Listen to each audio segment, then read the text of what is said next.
Hello, fourth graders. It is time for our English lessons for the week of November 16th. I'm going to do a couple days at a time, so you only have 2 videos, hopefully. I can post about a 13 to 15 minute video on YouTube, otherwise it's too big. All right, you've probably done some of this already, and that's fine. I'll do a better job if we have to do this again of getting it to you early. It's a lot of managing all this by myself. Okay, preposition review. Most of you struggled a little bit when we did a review the week before when we were still together, so this is a different page. Remember, prepositions.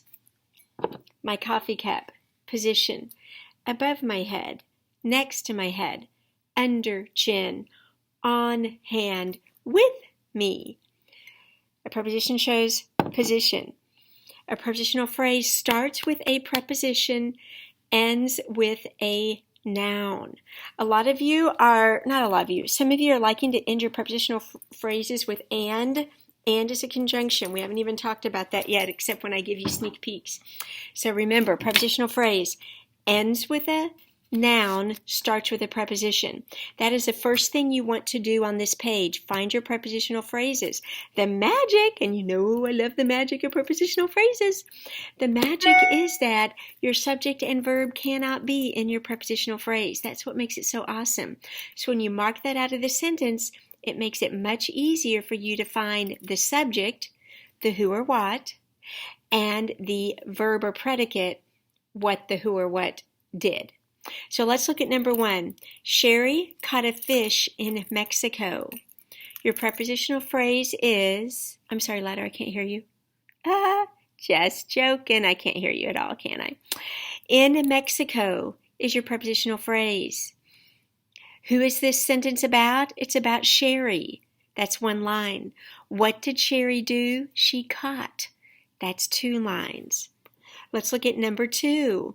What is your prepositional phrase? I'm going to wait a minute and have you look at it. We're on the preposition review. It says page 65 at the bottom. Around a metal stand. That is your prepositional phrase. Around is your preposition. Stand is your noun. What or who is this sentence about? Is it about garden? No, they tried to trick you up. It's about the hose. Garden is an adjective in this sentence describing the hose, telling you what kind of hose. So hose gets 1 line, and what is the hose doing? Wraps. That gets 2 lines. So this is what your first 2 look like. I forgot that I'd already done them for you, but it was good for us to talk over them. Do that carefully. Remember, prepositional phrases can be at the beginning, middle, or end, or not at all. Prepositional phrases. All right. Thank goodness I got your math correct. Goodness gracious.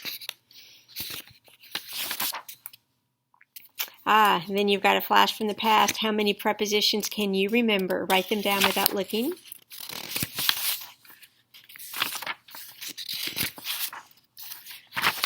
All right. Today, page 51, that's in your workbook, page 51.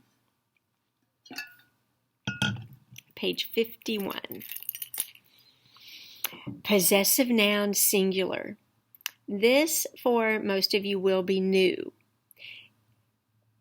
Because it's new, it makes it a little tricky. It's not difficult, but it is new, so just keep that in mind.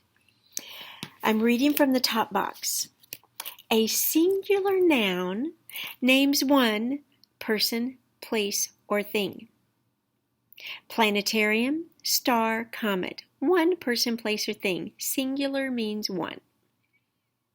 A singular possessive noun is a singular noun, 1 person, place, or thing, that owns or has something.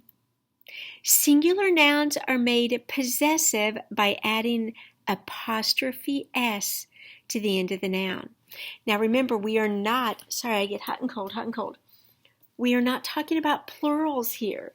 We are talking about possession, about ownership. When a singular noun has or owns something. The way we show that is apostrophe S.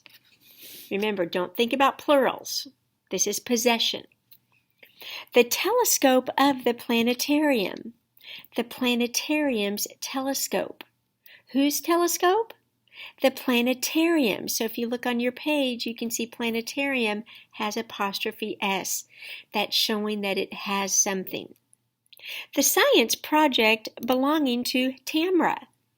Whose science project? Tamra's.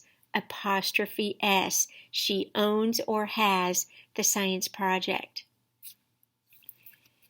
Singular possessive noun. One noun that owns or has something. You show that it owns something by apostrophe S when it is singular. Okay? Now, do you have to have all this memorized right now? No, it's written right here for you. When you get ready to do this assignment, you need to reread that box. Use that box to answer your questions. Okay? Don't make silly mistakes because you rushed. Take your time. Do your best. Use the box. Let's look at the guided practice. Rewrite each phrase using a singular possessive noun. The tail of the horse. Whose tail? The horse's tail.